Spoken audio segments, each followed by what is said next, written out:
آج ایک ایسی حدیث آپ کے سامنے بیان کرتا ہوں جس سے پتہ چلے گا کہ اللہ کی رحمت اور اس کی مغفرت بندوں کو کیسے ڈھانپ لیتی ہے، اور مسلمانوں کے آپسی تعلقات کے اندر اچھی رائے کو کس قدر اہمیت حاصل ہے کہ بندہ مومن جب کسی شخص کے لیے اچھی رائے قائم کرتا ہے تو اس پر رب کائنات کیسا اجر عطا فرماتا ہے۔ اور اس سے ہمیں یہ بھی پتہ چلے گا کہ بندے کو اب دوسرے مسلمان کے لیے اس طرح کردار پیش کرنا چاہیے کہ وہ اس کو اچھے لفظوں میں یاد کرے، کیونکہ نبی کریم صلی اللہ علیہ وسلم نے ارشاد فرمایا اذا مات العبد، کہ جب کوئی شخص فوت ہو جاتا ہے، واللہ یعلم منہ شر، اللہ تعالیٰ اس کے شر ہونے کو جانتا ہے کہ یہ گناہگار ہے، یہ اللہ کی نافرمانیاں کرتا رہتا ہے، اور اللہ کے علم میں ہوتا ہے کہ یہ اس کی رحمت سے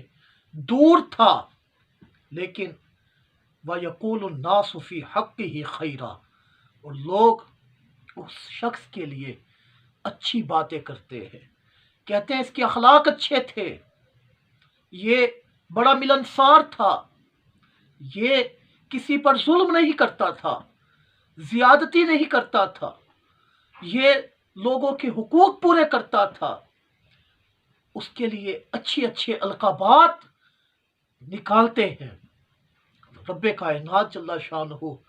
جب لوگوں سے اس کے بارے میں ایسے کمنٹس سنتا ہے تو خالق کائنات جل شانہ کہتا ہے لملائکتہ، اپنے فرشتوں کے لیے، قد قبلت شہادات عبادیہ علی عبدی، کہ تحقیق میں نے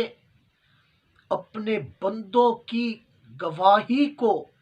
اس میت پر، اپنے اس بندے پر قبول کر لیا ہے۔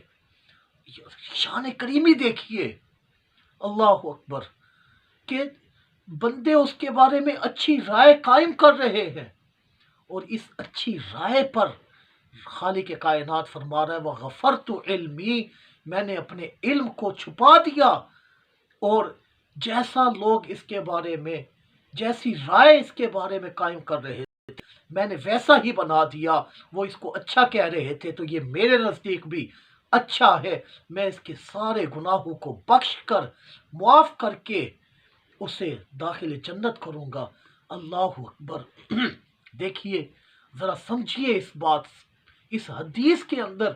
جہاں ہمیں یہ بات پتہ چلی کہ ہمیں مسلمانوں کے لیے حسن ظن کی رکھنا چاہیے اور تجسس میں نہیں پڑنا چاہیے، وہیں ہمیں یہ بات بھی پتہ چلی کہ خالق کائنات کے بندے وہ آپ پر گواہ ہیں۔ آقا کریم علیہ السلام کے سامنے ایک جنازہ جا رہا تھا، حضور نبی کریم علیہ السلام نے فرمایا واجب ہو گئی۔ کچھ دیر کے بعد ایک اور جنازہ جا رہا تھا، فرمایا واجب ہو گئی۔ صحابہ کرام علیہم رضوان نے عرض کی یا رسول اللہ صلی اللہ علیہ وسلم، کیا واجب ہو گئی؟ آقا کریم علیہ السلام نے فرمایا جس کے لیے لوگ اچھے کمنٹس کر رہے تھے، اس کی بھلائیوں کو یاد کر رہے تھے، اس پر جنت واجب ہو گئی، اور جس کے بارے میں برا کہہ رہے تھے اور کہہ رہے تھے کہ یہ شخص غلط ہے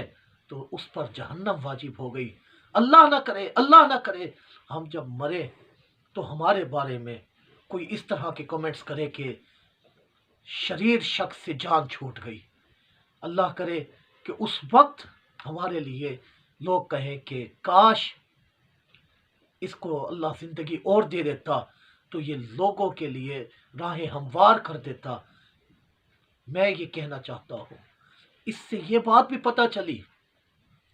کہ مسلمان کی تعظیم کرنی چاہیے، کیونکہ اس تعظیم کی بدولت ہی وہ دوسرے کو اچھا سمجھے گا، اس کی رسپیکٹ کرنی چاہیے، اس رسپیکٹ کے ذریعے ہی وہ دوسرے کو اچھا سمجھے گا، اس کی خیر خواہی کرنی چاہیے، خیر خواہی کے ذریعے سے ہی وہ اس کو اچھا سمجھے گا۔ اس مسلمان کو ملنسار ہونا چاہیے، کیونکہ ملنسار شخص کو ہی لوگ اچھے لفظوں میں یاد کرتے ہیں، تاکہ یہ جو لوگ ہیں یہ کل قیامت کے دن بھی گواہی دے